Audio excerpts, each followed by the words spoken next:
Hey everybody, Rich here. This is one of those PC Builder videos, and I'm doing this one to show you that when you're shopping around to build your PC, not to go what everybody else goes with unless it is exactly what you're looking for. Because more often than not, when you go with what everybody else has, it's probably not what you wanted in the first place. I'm going to give you an example of what I mean by this with motherboards. Now, I'm on NewEgg.com. I go under computer hardware and then motherboards. And I'll choose Intel motherboards, and I will do sort by the most reviews. The first two motherboards here are 775 sockets. 775 sockets, as you know, is the previous generation of processor.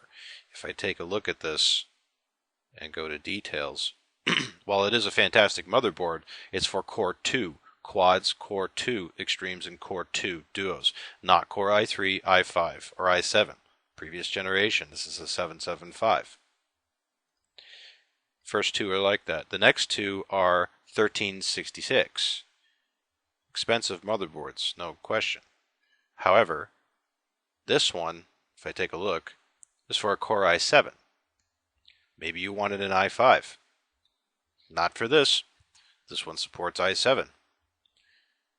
So when you're actually shopping around for stuff like this, you have to specifically use the guided search on the left here to find exactly what you're looking for. Because if you just go by whatever is most reviewed, chances are that's not what you wanted, because maybe you wanted something in between a Core 2 quad and a Core i7, which would be a Core i3 or i5.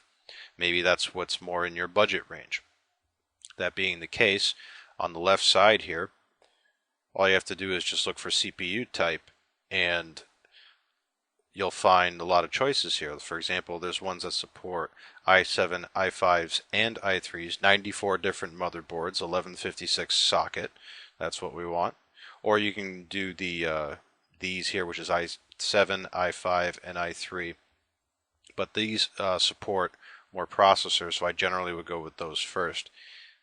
This one I sort by most reviews when I get down to this level, so I know that it's for the processor I want and I have the most reviews for it, and then I can start scrolling through the results here and see, okay, is this going to be what I was looking for? Like this one, for example, even though it has the most reviews, it's a 3 out of 5 rating, so it may not be the one you want.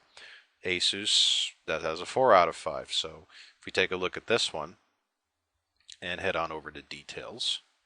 So this one supports i7, i5, and i3. So if you want something that supported your i5, great. Then we can look at the feedback and we can see what people said about it. Like this guy right here said the network card failed in under a month. This one gave it a 5-star rating. This guy gave it a 2-star, 4, 5. Mostly 4s and 5s. Well, there's 2 1s in a row, but you can see it just goes across the board. And that's actually my second point I want to bring up. Don't take comments as gospel when you're looking at hardware like this. Maybe you're going to buy a motherboard and you have absolutely no intention of overclocking it. Maybe you just want something fast that supports a long time, and the best way to do that is to simply not overclock it for processor, RAM, or otherwise, anything like that. You just want something fast in stock mode. Sure, you can do that with this. It will probably last longer than for the guys that said, oh, it's going to fail immediately when you get it. Maybe it could very well be that the guy that had the 1-star rating here was running something so hot next to the network card it killed it, or the network built into the motherboard. We don't know that. It didn't say that here. See, there's a lot of things it doesn't say. You gotta kind of read between the lines on that. This goes for basically any hardware that is on this site. If you take a look at hard drives, for example, and we do internal, and we will just do general search here. Again, most reviews. Okay. The one that's on the with the most reviews here, with almost 2,500, is a Western Digital, but it's 500 gig. Maybe you don't want 500 gig. Maybe you want something better than that. Now the next one here is a 1.5 terabyte. Okay, maybe that's more your style. Or in this one is a 640 gig, and the next one is another 640 gig, and so on down the line. So if I just perchance look at this 500 gig drive, and I look at the details in it, yes, it is a 7200 RPM, good. It has 16 megs of cache, good. Seek time, write time, latency is respectable, good. And if I look at the feedback for it, it's got, they go again across the board again, 5, 5, 1. Pros, it turned on. Cons, clunked, ran hot. PC performance very slow with this drive. Format slow. Well, we don't know if that was a DOA. We don't know if that was the builder's fault. We don't know.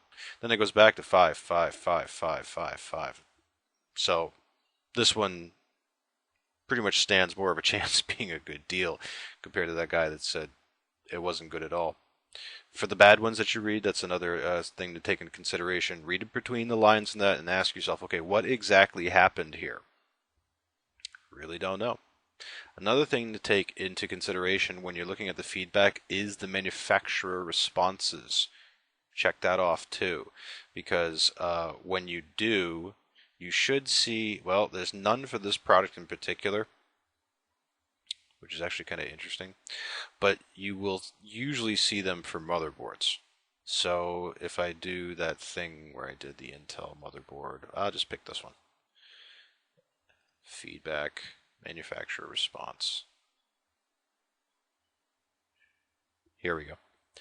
So guys that gave it a defective rating, a 1-star, there's the, and this is on an Asus,